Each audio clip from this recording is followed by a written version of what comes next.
Welcome back. Welcome back. Thank you so much. How are you, my friend? I'm so grateful. I was listening to the show last week, and I feel like every week, maybe a little bit of me feels like Cecile, like mixed. There's always a list of things going on. But like we talked about before the show, I'm grateful, and I'm grateful to be here, grateful for episode 217. Right. I'm Yeah. excited about what we're talking about today. Today, we're talking about fitness after 35. Yeah. I You're love getting close. I'm getting close. I am. So that's why I'm excited about, finding out what's up ahead, challenges. I love the question, what is, one of the greatest challenges that a lot of your clients face? But especially this conversation that we're having about prenatal, postnatal care, all of the stories and different things that have been going on in our country has been alarming for the last few years. Mhm, So with mhm. Women Connected in Wisdom and us being intentional about connecting everybody to the resources they need, I'm excited to see what'll unfold in this conversation that'll help our listeners and help us out. Me too. Should we do the official intro and then do a little more chatting? After I asked you how you're doing, how are you doing? Okay. Yeah, yeah. I'm not gonna leave you off. We're not gonna skate past it.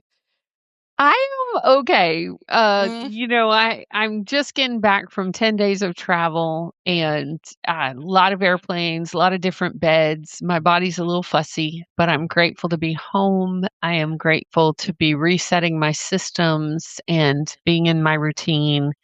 And it's, it's a yeah, transition day. So, I hear you. Yeah, and I mhm, love how you ladies show up for us. Cecile mhm, last week coming off of the flu, like, wow, mhm. Michael Jordan play right here. She came in and substituted for me as she's coming off the flu.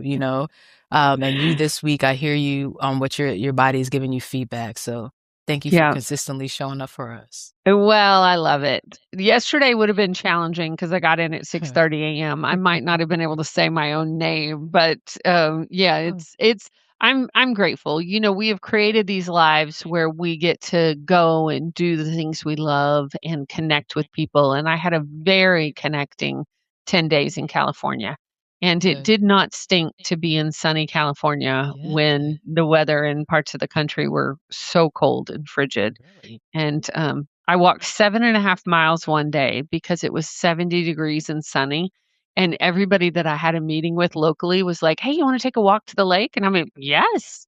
Nice.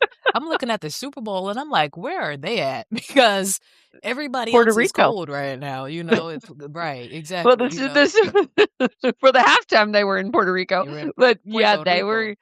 they were in California. And That was part of apparently my stress getting home, I think, with flights mm, because of, everybody flying back. So, wow. yeah, Okay, yeah. that makes sense.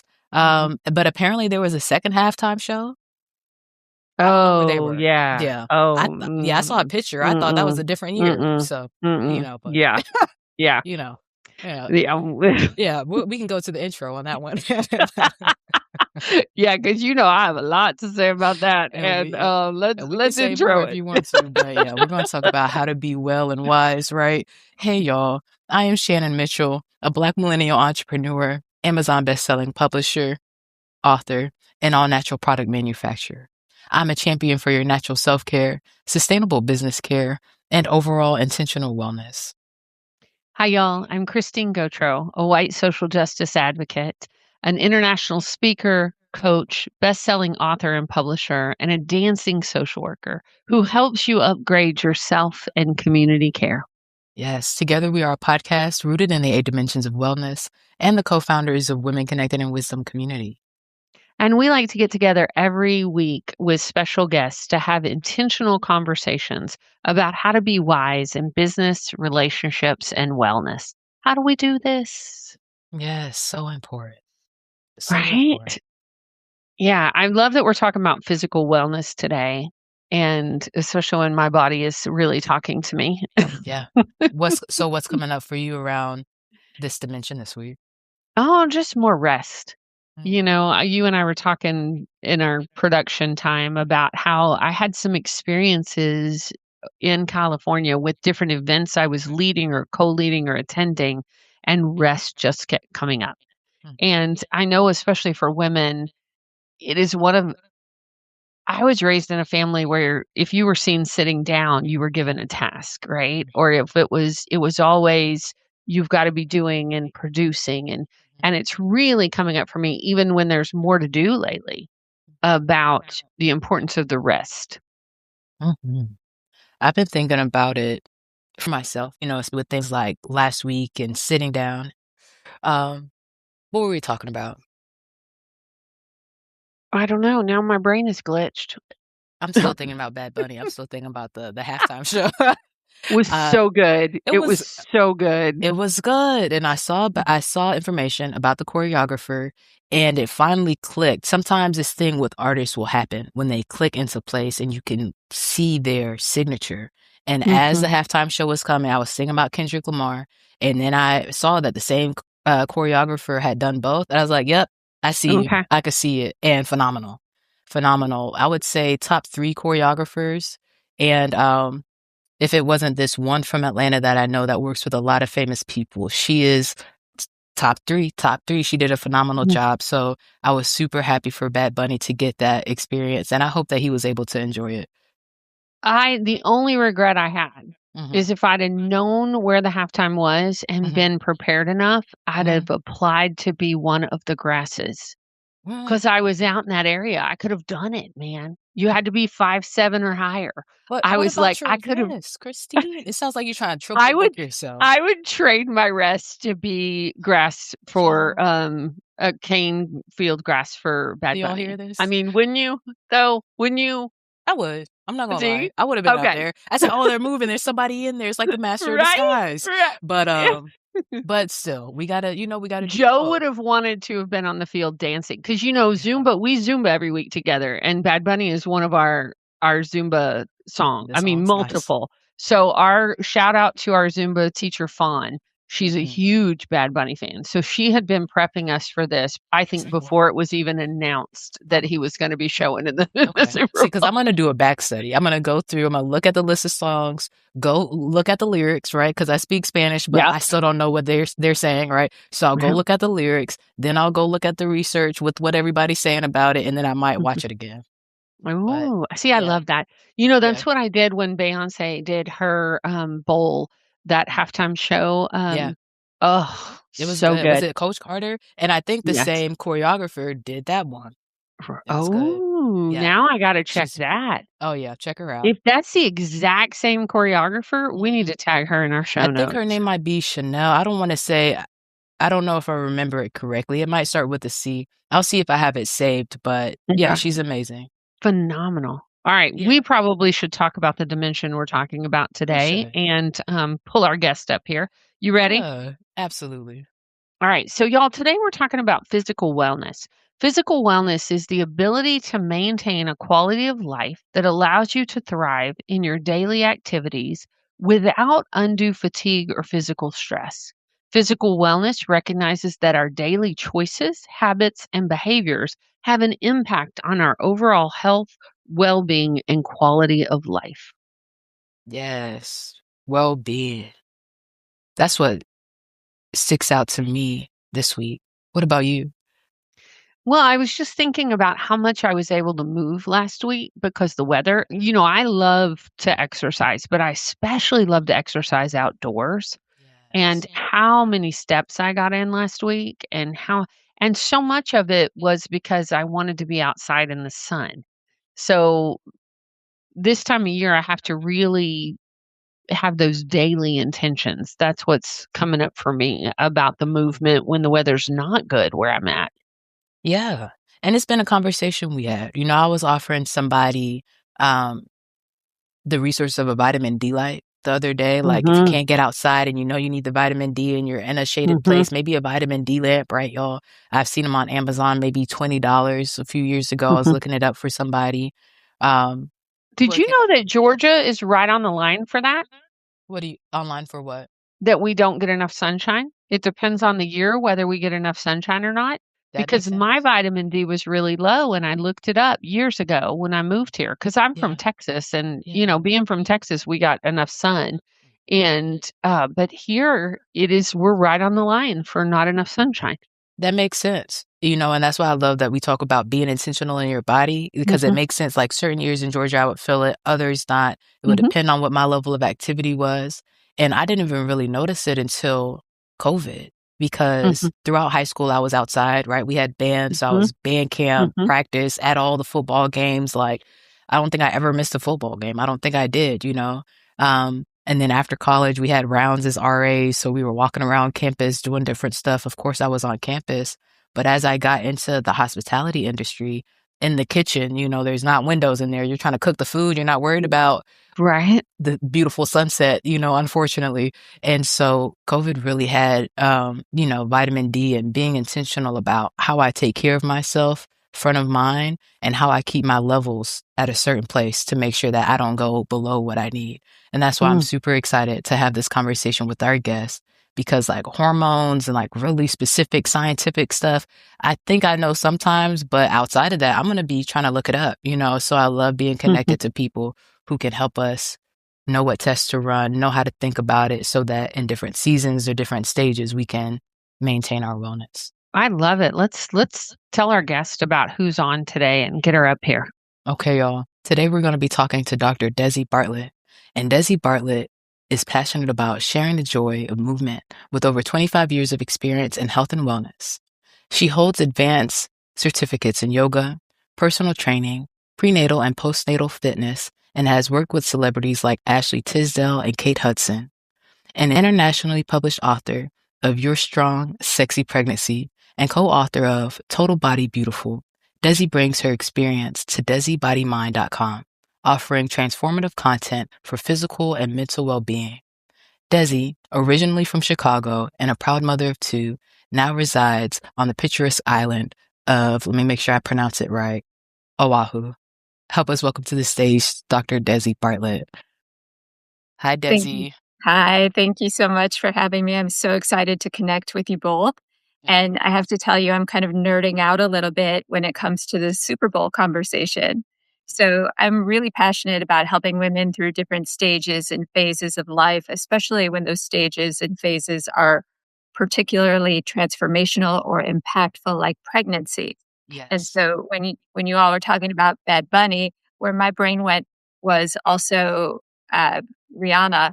And do you Yes. remember her just killing it when she was pregnant The and the Oh red? my gosh. power, Come on. like the feminine power that that woman exuded was so inspiring. It was. It was the shape of her, and it wasn't even a brassiere. And Rihanna would usually wear something like that, right? But it looked like a mold. The color was popping. She was up in the air, and I was definitely thinking about it as he was climbing that telephone pole. So yeah, shout out to that. Something that we don't really talk about so much is that we have up to 50% more blood volume when we're pregnant. And Wow. so we actually have a bit of a physical advantage. Mm. And in some sports, like in the Olympics, in some sports, they kind of look at that because they don't want a pregnant woman to have a specific sort of advantage that would be parallel to like blood doping, right? But you can be stronger when you're pregnant. And it's something we don't talk about enough. And so, yeah, I think she was a beautiful example of just showing us like strength in action. Yes. And I love her for a list of reasons. Rihanna, I usually call her the billionaire. And I know there are multiple billionaires, but I call her the billionaire. And so I love seeing her transcend. I love seeing people ask her for music and she's dropping makeup and lingerie lines and all this other stuff. And her transition into motherhood has just been so beautiful to watch. So thank you for bringing Mhm. that up. Yes. Of course. Yeah. And I wanted to ask you, so we talk about yoga, we talk about physical wellness, and in our books, we talk about, actually, Christine talks about how, we think about physical wellness from a certain place. And a lot of times it can be considered vanity because it's you know, centering what somebody else sees when they see us as women who are taught to be pretty, as women who are taught to be people pleasers and presenting a certain way. Can you talk about how you center the conversation of wellness and the different things that you intentionally walk your clients through so that it's sustainable for them through their different transitions? So I grew up with a mother who was a hippie, and yoga and meditation came into my life at a very young age. And I was always taught that the body is a vessel. And this vessel is here to help us realize our dreams. So we want to take care of this vessel, whether it's with sunshine, like all were talking about, water, sleep, proper movement, and nourish it so that it can take us everywhere that we want to go. So I'm not so much looking at like, oh, you want to drop the last 5 pounds? No. What I'm asking when I'm working with someone for the first time, I'm asking, like, really and truly, how do you feel? And how do you want to feel? And it's my job to help you bridge the delta between the two. Mhm. So it's really about recognizing once again that the body is the vessel to help us realize our dreams. And so in that respect, I believe it's our privilege and our duty to take care of it. I love that. And y'all, for those of us who don't know, I know Desi, you were talking about being a nerd. Delta is change. Specifically, Mhm. that's what it means scientifically, right? So when I Yeah. see all these Ozempic commercials, like I didn't used to watch as many commercials before I moved to New Jersey, but I'm seeing all these shots for weight loss and um, it might give you the weight transformation that you're looking for, but it's deeper than that. And so there still needs to be, the holistic change and the transition of how we see ourselves and the list of other things that we could talk about in that transition of the weight drop where you're going down to the size that's your dream size. Can you talk more about what that change like when you're walking your clients through it? Yeah. So when the body is transforming as a result of new health and fitness protocols or routines, if you will, I think that's absolutely beautiful. But I'd like to go back to something that you just said. Yeah. So GLP-1, semaglutide, it's everywhere right now. And GLP-1 is something that our bodies naturally make, and we don't necessarily think about that, you know? So when it is used in a specific way, if someone has diabetes, fantastic. If they're using it to diminish inflammation on a cellular level, totally get it. Right. Now it's being used more and more for weight loss. And my only message around that to anyone who's listening who might be interested in it for that purpose is please just make sure, actually there's a couple messages. Please make sure that you get enough protein because the weight that you're going to lose will not only be from fat, it will be from muscle as well. And so we want to try to mitigate that impact because you worked hard for that muscle and that muscle supports your bones. So we need it. And then secondly, have an off ramp so that you're not looking at this as something that you're going to take for the rest of your life. So I think it's important to sort of frame it in a way where we're not being super judgmental, like, oh my God, she's taking it. Um, but instead, uh, with women especially, say, okay, cool. If that's your choice, great. But please get enough protein and please have an off ramp. And when I'm working with people, I'm asking them about all kinds of different things when it comes to strength, flexibility, sleep, sunshine, emotional health. So I really like to go deep into sort of an inventory so that I know like where can I help you? Where can I be of service? Because I feel like health is not just, what size my jeans are. Mhm. Absolutely. Dr. Desi, I have a very specific question, very selfishly. But I had a yoga practice for years and then I had an injury. I was doing triathlons and I had a bike accident and had a wrist injury. Risk. So I lost my practice because it was probably about a year when I got back into it. And of course, in that year, I lost a ton of flexibility. I was older, like I wasn't so, and it was discouraging. So I don't feel like I've ever gotten my practice completely back. Do you have an idea? I guess I just want like how long if you're practicing on a daily, if you're doing yoga, if you're doing stretches, like when should you be seeing improvement? I guess that's I just need some motivation. Okay, for sure. So I had a teacher many, many years ago, and she said something so beautiful. She said that yoga is like a river and you can step in or step out whenever you choose. So if you are choosing to step back into this river, I'd first like to remind you that yoga is not just about the postures. There are all these different limbs. There's meditation, there's pranayama, there's the ability to go within. So I feel like you already do have a practice because I saw the way that you breathe and talk about like walking around a labyrinth and meditation. But if you'd like to bring back in asana and flexibility training, that kind of thing, um, there's a rule. It's 4% per week. So if you want to know like exactly how much flexibility am I going to gain I in love general, that. if you're practicing 2 to 3 days a week, then 4% per week. Oh, see, now the nerd in me loves that specificity because it's like, oh, that can be measured. Mhm. I love that. Thank you. Yeah, my pleasure.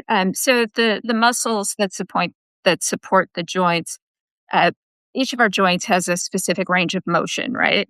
Mm. So like the shoulders can move in full circles and the hips can as well. But then you think about like the elbow, let me show you my elbow. All it does is flex and extend. It's not designed to move in circles. Mhm. So we just kind of look at like where is your range of motion today and where do you want to be? And again, let's just bridge the gap. I love that.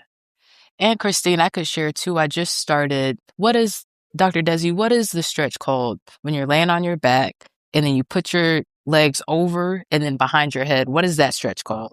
Plow. The plow.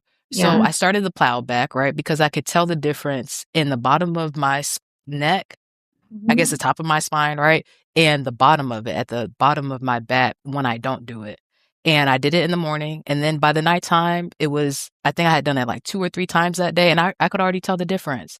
And so I love knowing that 4%, okay, it's quantitative. I can count it. But what I think about with yoga and stretching is what my yoga friends say. It's just about getting on the mat. And if you got to the mat, you're winning and you're better than you were Absolutely. and like Mm, back into that river that she's talking about. And mhm. the ancient yogis specifically talk about the suppleness of the spine, the mobility of the spine. The more supple the spine is, the younger and more vital we feel. So, Shannon, I know you're a lot younger than me, but if you want to keep that like youthful I do. joie de vivre, keep doing that. Keep enjoying your plow. Thank you so much. I receive that. All right, now So y'all are motivating me because I haven't done a plow in years. you can do this, Christine. I'm gonna have to get back at it. So, You know I believe in you. I'm so loving that we're having this conversation because I do believe that movement is the key. That and listening to our bodies. And Dr. Desi, we were having this conversation before we came on air, and you gave a beautiful. I couldn't write it down because I couldn't spell it. But what is the practice of listening and doing the body scan? Mhm. So in Sanskrit, it's called svadhyaya, which is just kind of fun to say. Right? Svadhyaya, Not because fun to spell, but fun to say. right? How do you spell it? I spelled it Svadiyaya. Svadhyaya. There's no I. Okay. Switch that I out for an A. Okay. And I believe that's correct. There might be an Okay. H in there because every once in a while in Sanskrit they throw in an They'll H. change it, yeah. Yeah, yeah, but Okay. real close.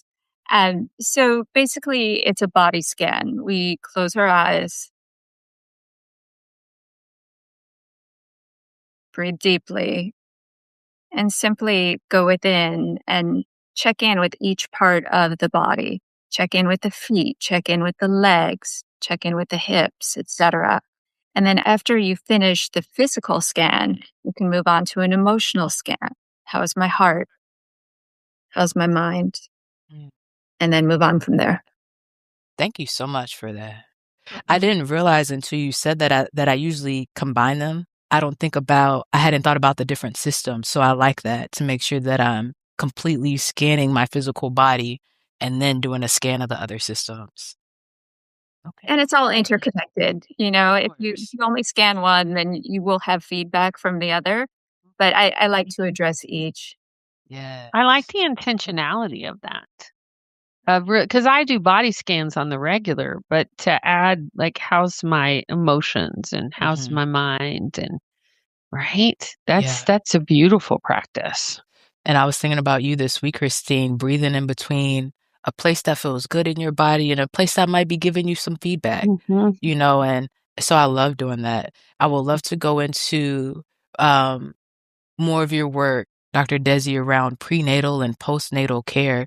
What does that look like? And I don't even know if I know the best way to start that conversation and like where we as women should consider our wellness. So I'll leave it at that and let you take the soapbox on how you walk people through it.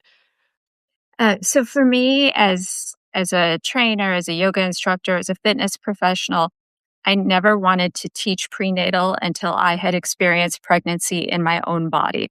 It doesn't mean that someone cannot. It was just for me, that was my choice. And so when I was pregnant the first time, I felt like Goldilocks. Like I was going to this class and this was too easy and this was too hard. And this one, they didn't say the word baby.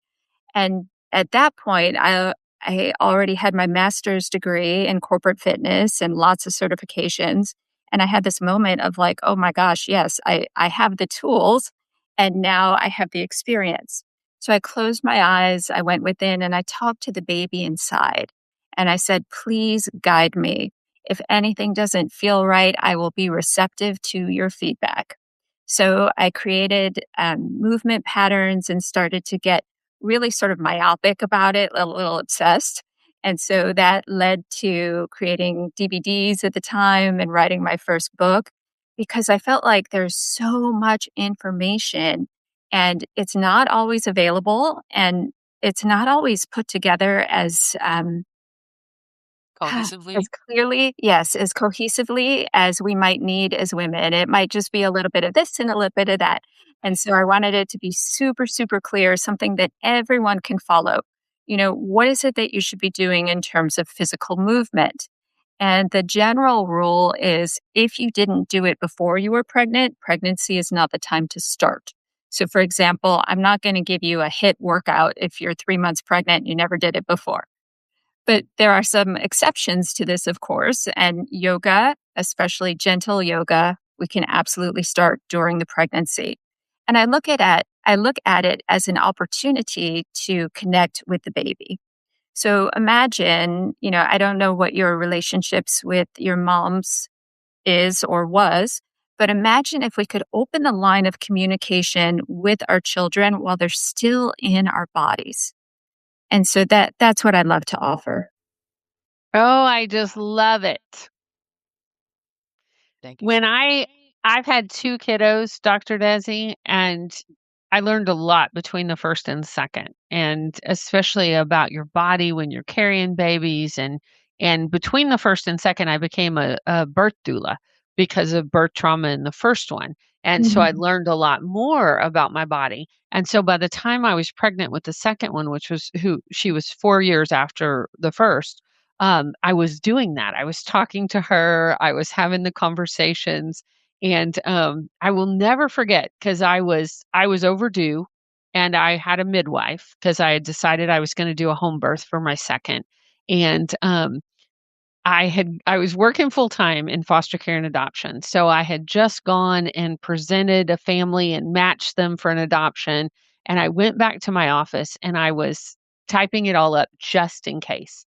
And then on the way home, I had this full conversation with Samantha. She was still Samantha at that time in my stomach. And I was like, "Hey there, we're running almost a week late at this point. At my time, not yours, but they're starting to talk about we may need to go to the hospital. And I'd Mhm. really like to have you at home.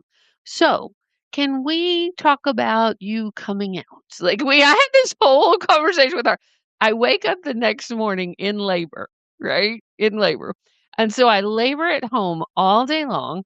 And I had a Montrese that was coming to check on me. I had all this. Well, I talked to my midwife, and it was probably, I don't know, 9 or 10, 9 o'clock at least, because I'm an early bird. I'm early to bed, early to rise. And my midwife is on the phone with me, and she said, "All right, I need you to get ready to labor all night." Well, I was like, "Oh, no, ma'am. No, ma'am." So I get off the phone and I have this whole conversation. And I'm like, "Hey, babe, you need to know about your mom. She is not an all nighter. No, like it is bedtime. I need you to come out. It is time." So that kid came out at 11:10, and, like, my Montrese came to check on me, and she called the midwife, and she's like, "You need to get here now." And the midwife was like, "What happened? I just had a conversation with her." She said, "I don't know, but this baby is coming." And so going back to having those conversations while they're in the womb, I was like, yeah, I fully was having this conversation. And back then, she was a really obedient child.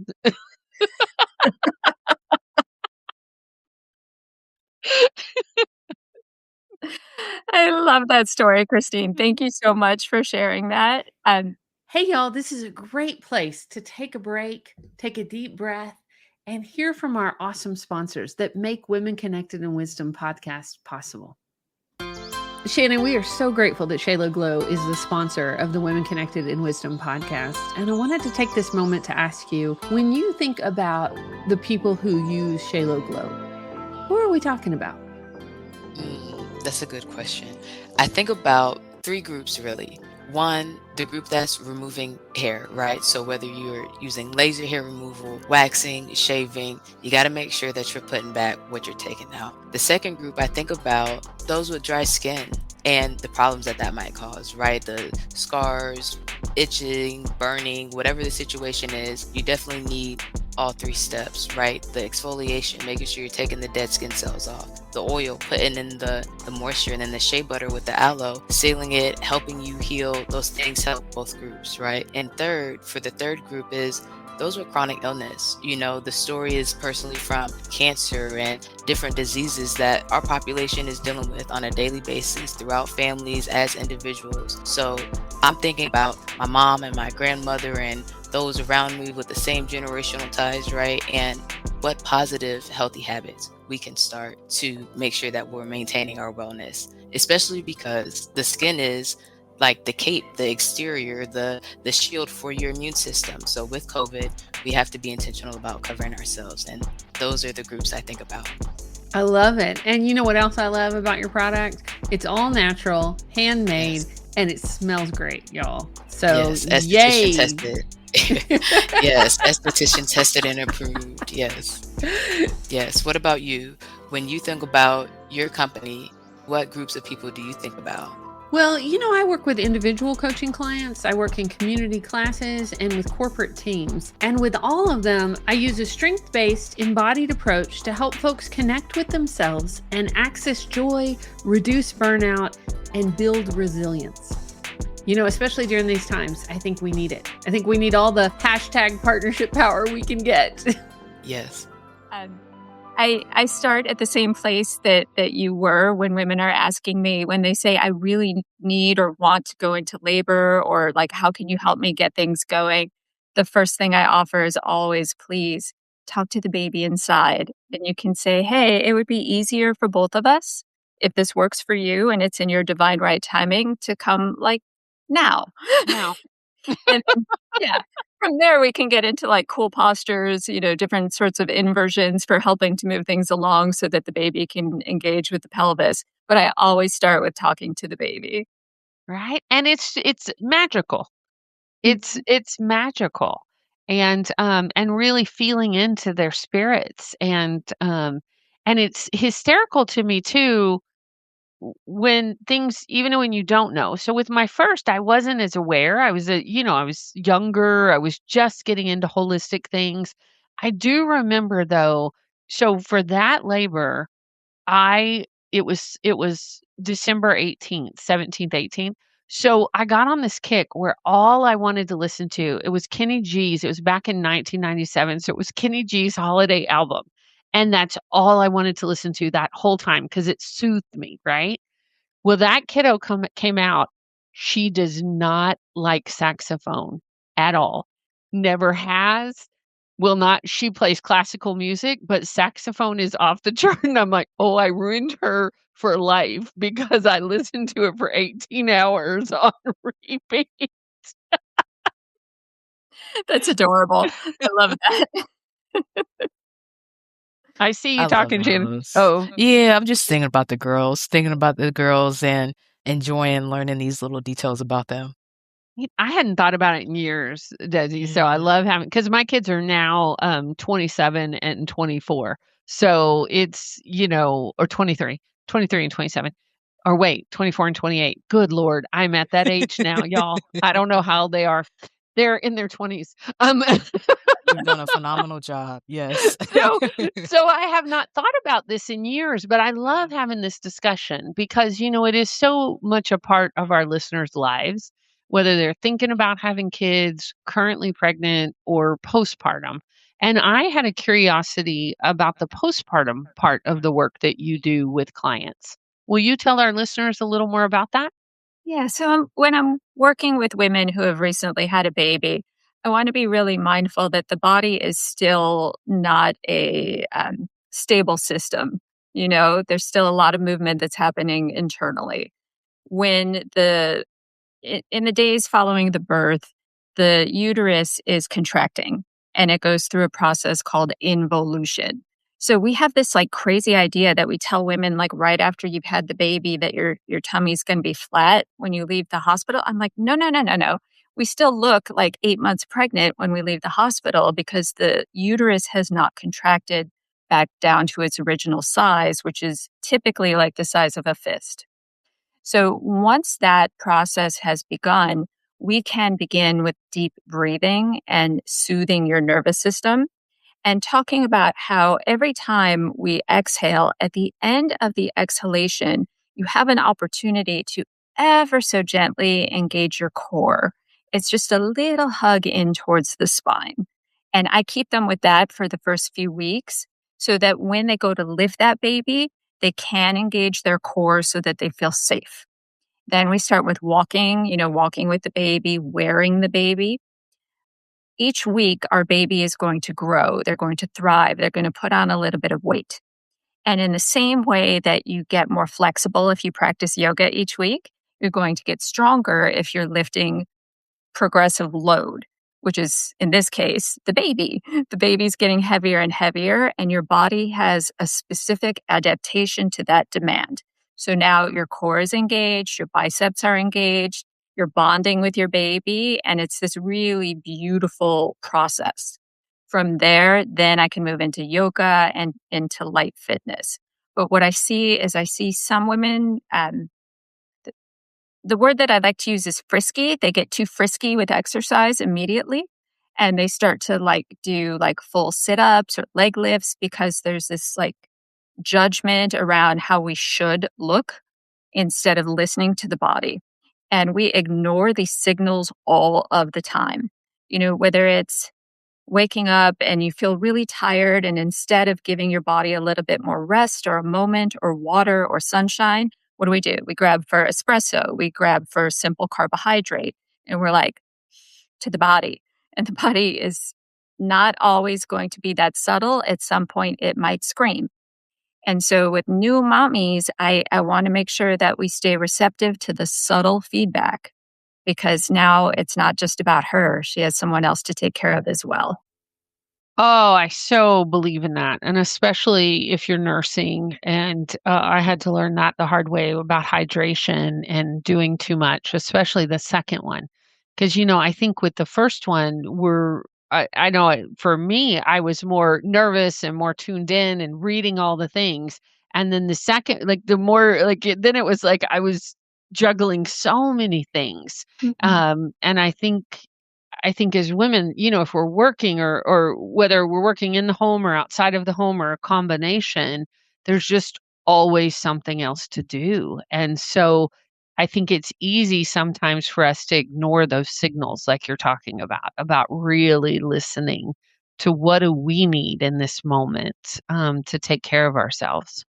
And it makes me a little crazy when people say things like, when the baby naps, you should nap. Well, A, I might not be sleepy at that moment. And B, what about the whole entire house? Like, I still have other things I need to do. But one thing that I do like to encourage women to do is to bring their babies into movement, whether it's a newborn, the baby is laying down at the top of the yoga mat, or if you're holding the baby for simple things like squats, you are modeling health and wellness and self care Mm, for that baby from the time that they're little. And so when they look at you, they're like, oh, wow, that's wonderful. Mommy's strong. But more than that, we're playing. They want right, that time. right.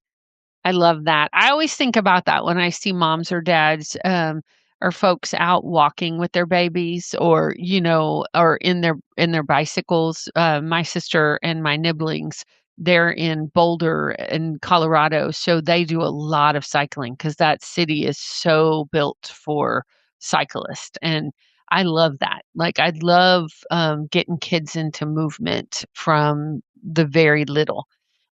Mine loved we had a, Babar. I don't know if you've seen the Babar, the elephant, the yoga Oh, book. yeah, yeah. Oh, we lived by that yoga book. Like, they loved those poses and us being in movement together. I need to ask them if they still remember that because I don't know if either of them are currently have a yoga practice, but I was thinking about that when you said that about your mom and about how, you were raised that your body is a vessel. I love that. And motion or movement is really it's a way, it's a tool for us to move emotion.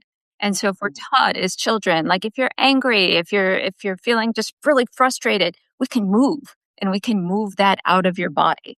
So I feel like it's a wonderful gift to pass on to our kids.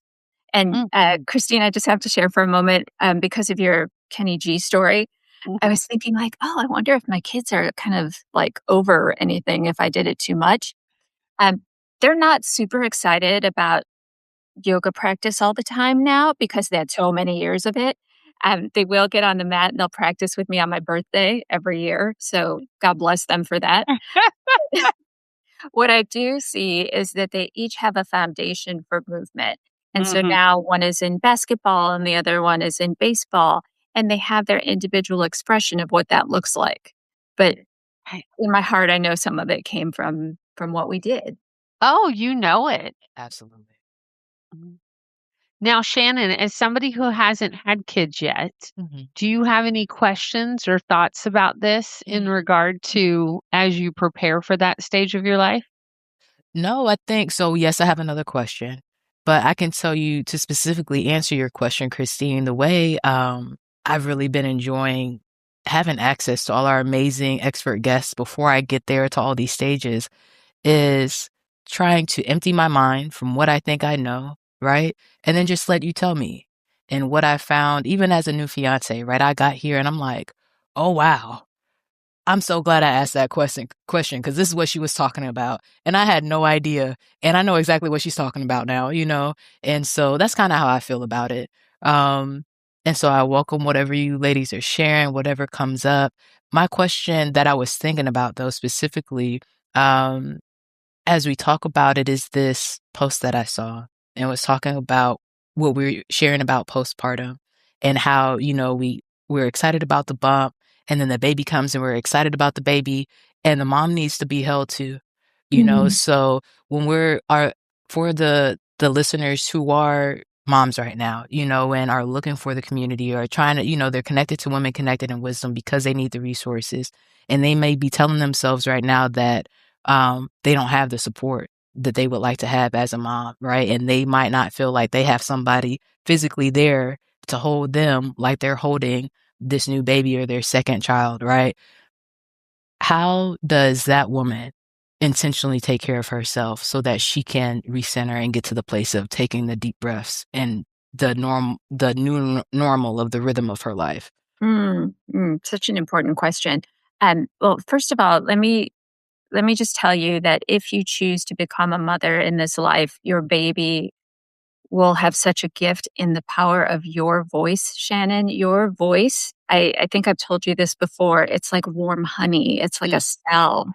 And so, like, your baby is super lucky. Uh, Thank you. but what I'm thinking about is the power of community. We have to have community. And however that manifests in your life, please be proactive with it. If that's through the gym, if it's through a religious institution, if it's through your work, find at least one or two girlfriends that you can talk to. And then also be proactive about asking for help. And you can say, you know what, whether it's like mother in law, extended family, whatever, I could really use a little help. Do you think you could stop at the grocery store on the way? or can you hold my baby so I can go take a shower? But it's about not feeling guilty or embarrassed, but actually being really specific, because I find that a lot of people are really excited to help, but they don't know how. So if you tell them, like, hey, this is exactly what I need, then very often they step up. And then additionally, in new motherhood, we also need a minute for ourselves occasionally, right? So it's okay to say, "Can you watch my baby for 20 minutes?" And then you go outside, you get some sunshine, you enjoy some deep breaths on your own, because you're still an individual. As much as you're connected to that soul and that spirit and you are the mama, you deserve a minute as well, of course. Absolutely. I love that.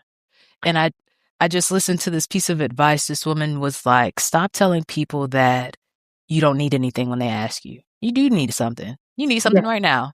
You need a cup of Mm. water. You need some money. You need something." So I have actively been working on asking for more help. I realized I will say do not. I still do not ask for help as much as I have the opportunity to.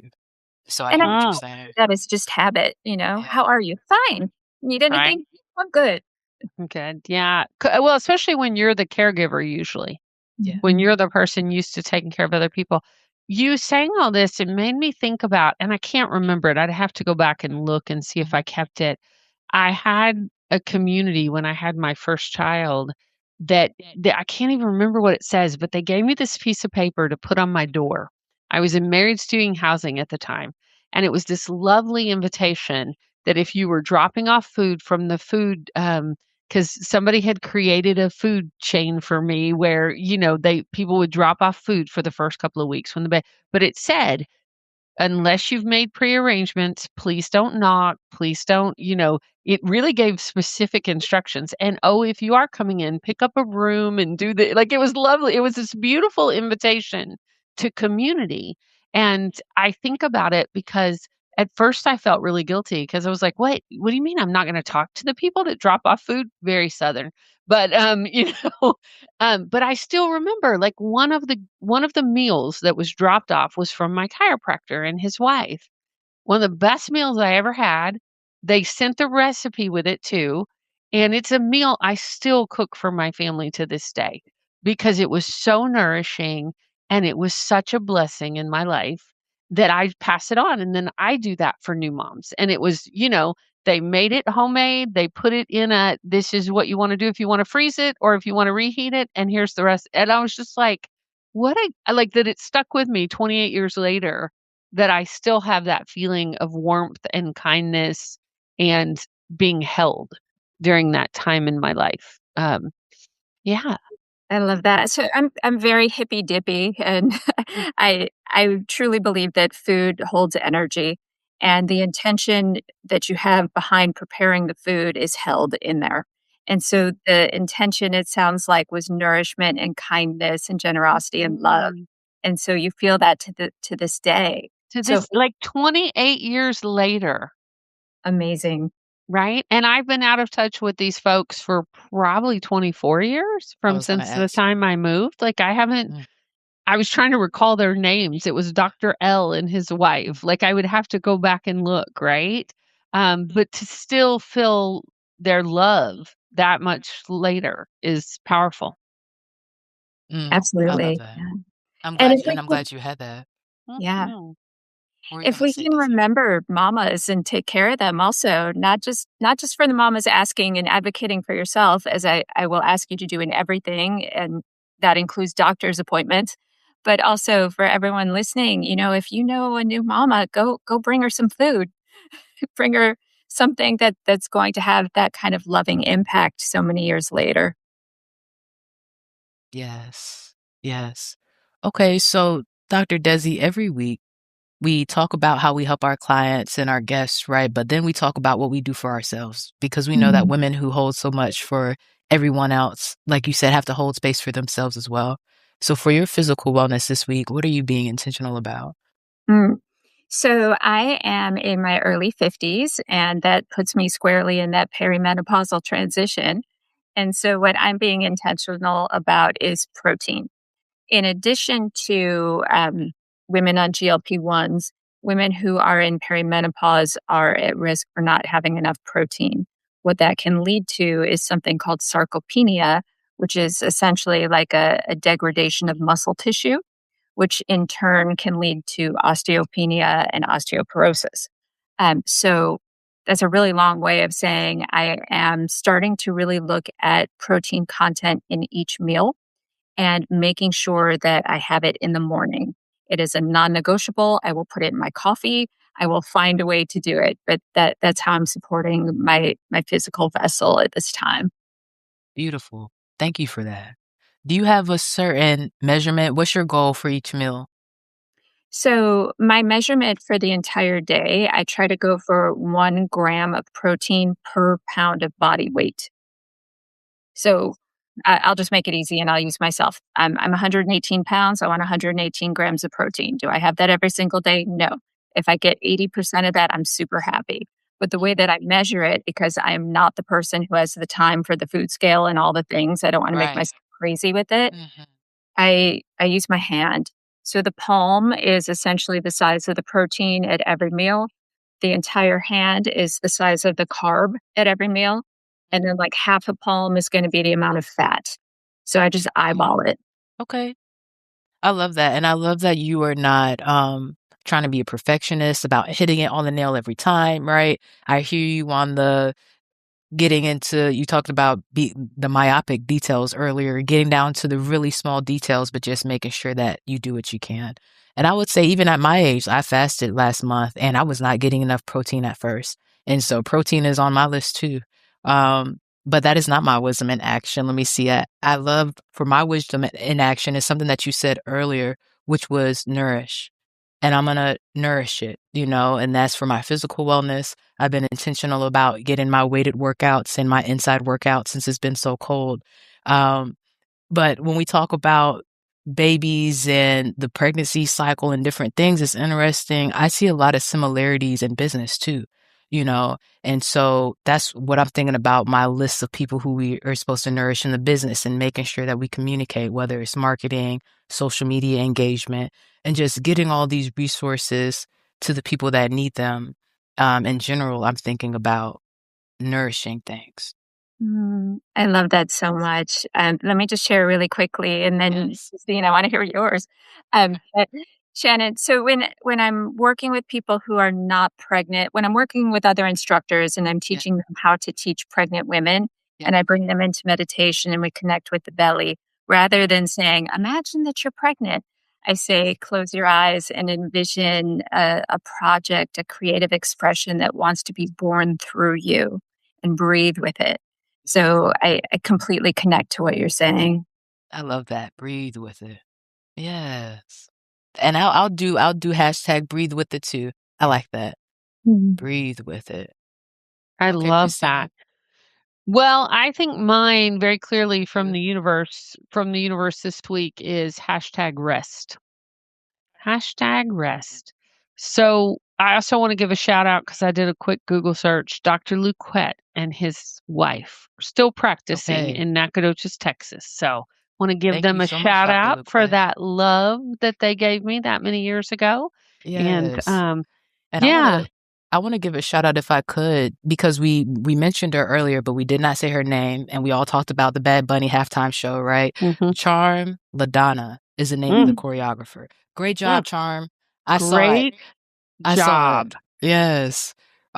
This has been a pleasure. Dr. Mhm. Desi, can you tell our listeners how to find you, how to connect with you? And I actually have one more question after you give us the connection information. Yeah, for sure. So my website is Desi, Desi, body, mind, all one word, .com. You can also find me on Instagram at Mothers Into Living Fit, but it's my pleasure and my joy to share in whatever way someone can receive.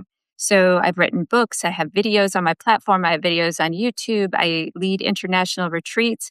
Whatever your comfortability is with the amount of spending time and or price point, I've got you. I never want that to be something that prohibits you from enjoying movement. Thank you so much for that. And we are the exact same way. So thank you for all the work that you do, making sure that our ladies are supported and taken care of. So I know we talked about a couple of different phases of our cycles, right? As women, you talk about hormones and all the changes we go through. I wanted to give a little more space to the perimenopause phase because we haven't gone too much into detail in that. And there's not a lot of research. And, we've had a few guests talk about it. But I would love to hear how you talk about support for those ladies as well, so that if they're out there and, the women who are listening, who need the resources in this area, can have some more context as well.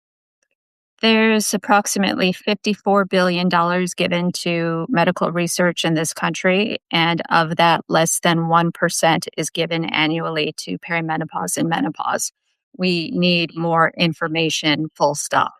Right. My second book, uh, Total Body Beautiful, we really went into what is a hormone panel? What do you say when you walk into the doctor's office? How do you advocate for yourself? In addition to, of course, yoga and fitness. So essentially what's happening is that the hormones start to look a little crazy. It's not this like cycle of like, oh, 28 days and then a bleed. It doesn't look like that anymore. And so some months you might even have two cycles. And do you remember like back in the day they used to talk about change of life babies, women who got No, pregnant later in life? no. So that was the thing. They didn't really understand that when a woman has two cycles, she also has two ovulation windows, and so she can be really fertile. And so they would call this like a change of life pregnancy. Now they call it a geriatric pregnancy, which I include myself in. Anyone who has a baby over 35, it's called geriatric pregnancy, and I've had two. So, you might be someone who's still, wanting to have babies and looking at that. But what we want to look at is that there are up to 77 symptoms that can manifest in a woman's body. And the most common are vasomotor symptoms, so hot flashes and night sweats. Second most common, sleep disturbances, which makes sense because if you wake up sweating, of course, you're going to get up, change the sheets. It's a whole cycle. And then the third is belly fat. All of a sudden, our jeans don't fit. We're looking down. The weight is the same. How come my abdomen looks so different? And that is because estrogen in the form of estradiol has taken a sharp decline. And so there is a redistribution of the fat pattern.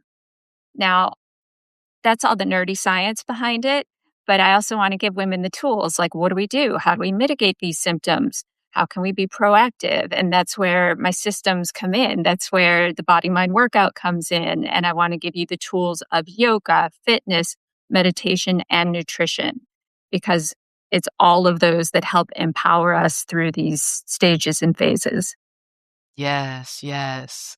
And go ahead, Christine, because I was going to go a different Oh, direction. What were you going to say? I was just going to say I love this, and I feel Yes. like we could have a whole nother show about it. And I just want to give a shout out to my friend Cecile, who was co-hosting last week, because I'm always telling her more protein. So I wanted to say that when you said that about protein, because she's always like, you always say that. And I'm like, yes, because it's backed by science. So I'm going to share this part of the show with her also. Yes. Yes, to more I love it. protein. Um, the question that I had was about, the superpowers. And we were talking about blood dosing. When you said that, I didn't know what you meant when we were talking about pregnancy. So as a life and health insurance agent, what I'm used to is pregnancy being categorized as a disability, right? It's a bias that I have about the categorization. So I would love to give, some seconds here at the end of the show to go into the added strength and some of the unknown benefits of pregnancy that we don't usually Mm. talk about. Yeah, yeah. Um, so blood doping is the practice of taking drugs to increase physical performance. Okay. Remember a certain cyclist back in the day, last name rhymes with Armstrong. Right. And so when we're pregnant, we have 50% more blood volume on average, at least. And so we are more highly oxygenated on a cellular level.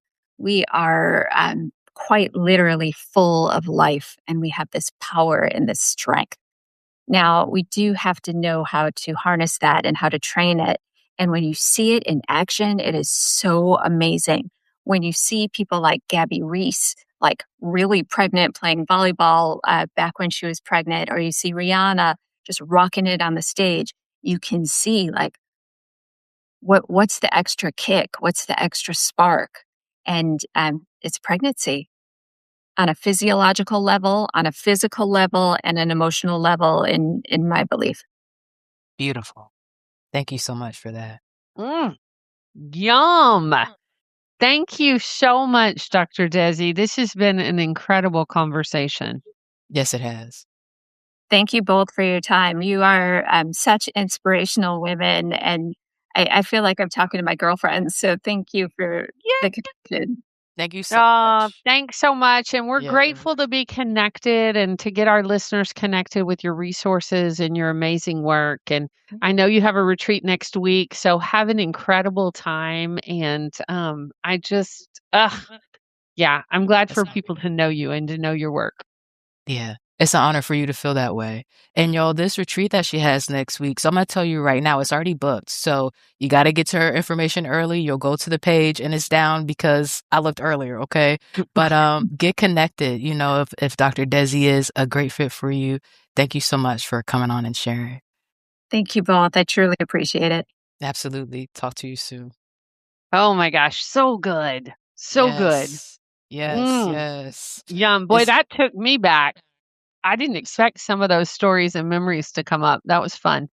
That's what's, such the interesting thing sometimes is we think we have things front of mind. We think that we're remembering the things that are relevant to what's going on, and then stuff will come up that we completely forgot about, but that was so relevant and present in other seasons. So I was grateful for the different stories that you shared. And I'm looking forward to seeing how the information will be relevant and how many different people I can help. We were just talking about body image and weight loss, realistic timelines and stuff yesterday, so I love what we do here.